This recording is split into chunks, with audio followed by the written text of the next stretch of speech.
மகாக்கும் சூர்யாவுக்கும் வந்து ஒரு வருஷம் வந்து பூர்த்தி ஆயிடுச்சு. கல்யாண நாள் வந்து வரப்போகுது. அதனால அதுக்கு தேவையான ஏற்பாடு எல்லாமே வந்து பண்ணணும் அப்படின்னு சொல்லிட்டு பாட்டி வந்து சொல்லிட்டுருக்காங்க.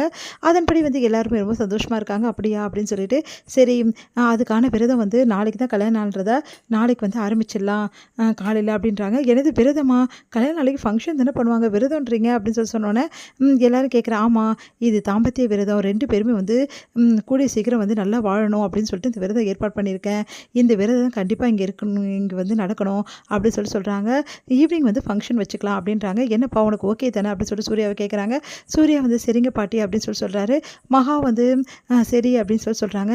இந்த இந்த ஃபங்ஷன்ல கண்டிப்பா வந்து மகா கிட்ட நம்ம விரும்புறத சொல்லிடணும். அவள சந்தோஷமா வச்சுக்கணும் அப்படின்னு சொல்லிட்டு சூர்யா யோசிச்சுட்டு இருக்காரு. அடுத்து வந்து இங்க என்ன பண்றாங்கன்னா, மகா வந்து சொல்றாங்க, இந்த மாதிரி இந்த விரதத்துக்கு தேவையான ஏற்பாடு எல்லாம் பண்ணுங்க அப்படின்னு சொல்லிட்டு இருக்காங்க பாட்டி. அந்த டைம்ல கரெக்ட்டா ராஜலட்சுமி, இந்த விரதம் இப்ப தேவையா? எதுக்காக இந்த விரதம்லாம்? இன்னொரு நாள் வச்சுக்கலாமே. கரெக்டாக வந்து ஃபங்க்ஷன் டைமில் எதுக்கு இதெல்லாம்? வீட்டில் எதுக்கும் ஃபங்க்ஷன் வைக்க போகிறோம்ல, ஆனிவர்சரி ஃபங்க்ஷன் அப்படின்றாங்க. அதெல்லாம் வந்து வேண்டாம் தான் சொல்லுவாங்க. ஏன்னா இன்னமும் மகா கிட்ட வந்து சாவி கொடுத்தாங்க, கொத்து சாவி கொடுத்தாங்க. அதே மாதிரி வந்து மகாவை ஆஃபீஸ்க்கு போக சொன்னாங்க, எல்லாம் பண்ணாங்க. ஆனால் அக்கா வந்து மகாவை மருமகளாக ஏற்றுக்கல. அதனால தான் இந்த விரதத்தை வேணாம்னு சொல்கிறாங்க அப்படின்னு சொல்லிட்டு காயத்ரி சொல்கிறாங்க.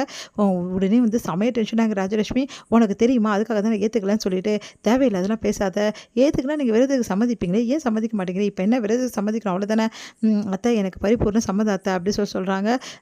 எங்களுக்காக சொல்ல வேணாம். ஆனா உண்மையிலேயே மனசாரலாம் சொல்லல.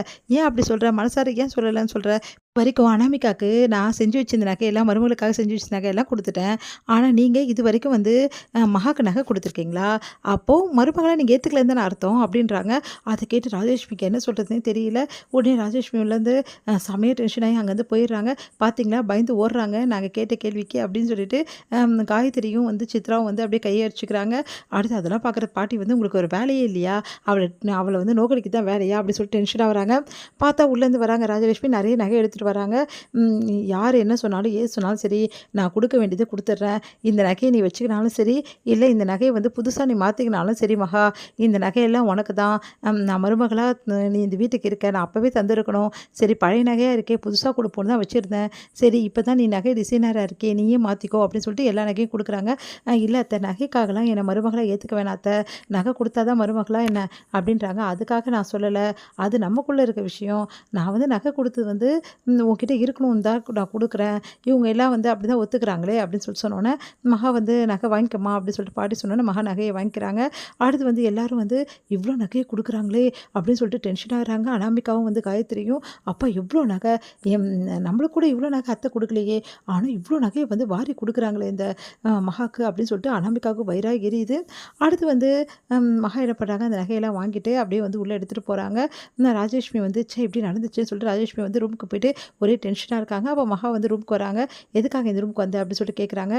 இல்லை இந்த நகையை வந்து இந்த நகையை எதுக்காக எடுத்துகிட்டு வந்த அப்படின்னு கேட்குறாங்க. எனக்கு நல்லா தெரியும் நீங்கள் மனசார இந்த நகையை எனக்கு கொடுக்கலன்னு சொல்லிட்டு, எனக்கு நல்லாவே தெரியும் நீங்கள் மருமகளாக என்னை ஏற்றுக்கலனும், அதான் உனக்கு புரிஞ்சிச்சுல, அப்புறம் என்ன அப்படின்னு சொல்கிறாங்க. இல்லை நீங்கள் மனசார ஏற்றுக்கலாம், இந்த நகையை கொடுத்தா எனக்கு சந்தோஷம் போட்டுக்கிறதுக்கு, அப்படி இல்லைன்னா அப்படின்னா அப்போ நீ நகையை போட மாட்டியா? இங்கே பார், நான் மனசார கொடுத்தனும் இல்லையோ இந்த வீட்டு மருமக, அதுக்காக நான் கொடுத்துருக்கேன், அந்த நகையை நீ போட்டு தான் ஆகணும், புரியுதா அப்படின்னு சொல்கிறாங்க. அப்படி போடலன்னா எனக்கு பெரிய பிரச்சனை ஆகிடும். அதுக்கப்புறம் எல்லாரும் வந்து என்ன தான் பேசுவாங்க, என்ன பேசணும்னு நினைக்கிறியா அப்படின்னோடனே, இல்லாத்த அப்போது இந்த நகையை எடுத்துகிட்டு முதல்ல இங்கேருந்து கிளம்பு அப்படின்றாங்க. இல்லாத்த உங்களுக்கு பிடிக்காம, எனக்கு பிடிச்சிருக்கு பிடிக்கல, உனக்கு பிடிச்சிருக்கு பிடிக்கல, இதெல்லாம் 2ஆம் பட்சம்.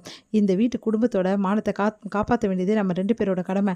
அதனால நீ இந்த நகையை போட்டுட்டு ஃபங்க்ஷனை நில்லு, அப்போ தான் வந்து எல்லாருக்கும் வந்து பெருமை, எனக்கும் அப்போ தான் கௌரவம் அப்படின்றாங்க.